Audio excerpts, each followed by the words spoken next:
आज विधानसभा के लिए ऐतिहासिक दिन और पूरी छत्तीसगढ़ के लिए ऐतिहासिक और हमारे पत्रकार साथियों के लिए बहुत ही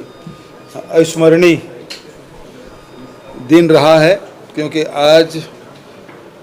छत्तीसगढ़ मीडिया कर्मी सुरक्षा विधेयक न केवल प्रस्तुत हुआ बल्कि पारित भी हुआ है। हमारे पत्रकार साथी जो अपने जान जोखिम में डालकर अंदरूनी क्षेत्रों में जाकर खबर लाते हैं, बहुत सारे ऐसे लेख भी लिखते हैं जिससे उनको, उनके परिवार के लोगों को खतरा बढ़ जाता है। साथ ही जनहानि के साथ धनहानि की भी संभावना बन जाती है। ऐसे में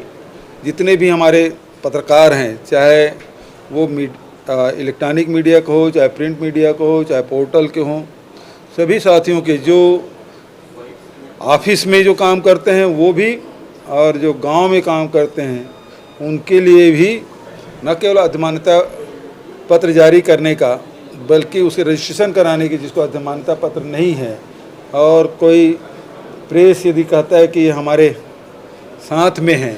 और जो लगातार उसमें 6 महीने के अंदर में 3 लेख लिखे हों या स्टोरी की हों, ऐसे लोग हैं जिसको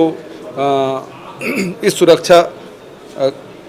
मीडिया कर्मी सुरक्षा कानून के दायरे में लाया गया है ताकि पत्रकारों के सुरक्षा हो सके। जे उनके साथ कोई शासकीय कर्मचारी यदि दुर्व्यवहार करते हैं या फिर उनकी शिकायत के लिए भी एक समिति बनी है जिसको बहुत अधिकार संपन्न बनाया गया है, जो प्रदेश स्तर पे होगा और उसमें पत्रकार भी होंगे, उसमें अधिकारीगण भी होंगे। तो वो सब मिल के 6 लोगों की समिति बनेगी जिसके माध्यम से उसे सुनवाई की जा सकेगी और आवश्यक निर्देश भी दे सकेंगे और दंड भी का प्रावधान है। यदि उससे संतुष्ट नहीं होते तो अपील की भी प्रावधान रखा गया है। लेकिन यदि कोई गलत शिकायत करता है तो उसके भी उसमें दंड के प्रावधान रखे गए हैं। तो इस प्रकार से देश में इसकी चर्चा भी थी, प्रदेश में इसकी बहुत दिनों से प्रतीक्षा थी। मैं इस अवसर पर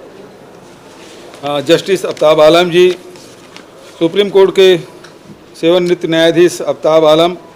जी की अध्यक्षता में एक प्रारूप समिति बनी थी जिसके सदस्य न्यायमूर्ति सेवानिवृत्त श्रीमती अंजना प्रकाश जी, उच्चतम न्यायालय के वरिष्ठ अधिवक्ता श्री राजू रामचंद्रन जी, वरिष्ठ पत्रकार आज हमारे बीच में नहीं हैं ललित सुरजन जी, श्री प्रकाश दुबे जी, मेरे सलाहकार रुचिर गर्ग जी, महाधिवक्ता विधि विभाग के प्रमुख सचिव, पुलिस महानिदेशक, सभी इसके सदस्य थे और अनेक बैठकें राज्य में और दिल्ली में करके विभिन्न संगठनों से चर्चा करके इसका प्रारूप बनाया गया और उसके बाद इसके प्रारूप को विभाग को सौंपा गया। विभाग ने लंबे विचार विमर्श करके इसको विधेयक के रूप में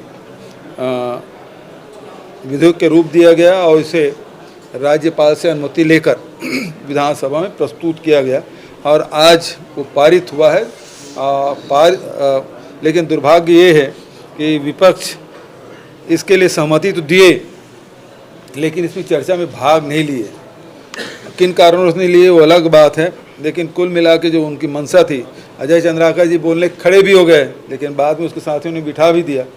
तो ये बहुत दुर्भाग्यजनक है कि ऐसे विधेयक जो मूल विधेयक है और पहली बार छत्तीसगढ़ की विधानसभा में प्रस्तुत हुआ है तो विपक्षी साथियों को भी इसमें अपनी राय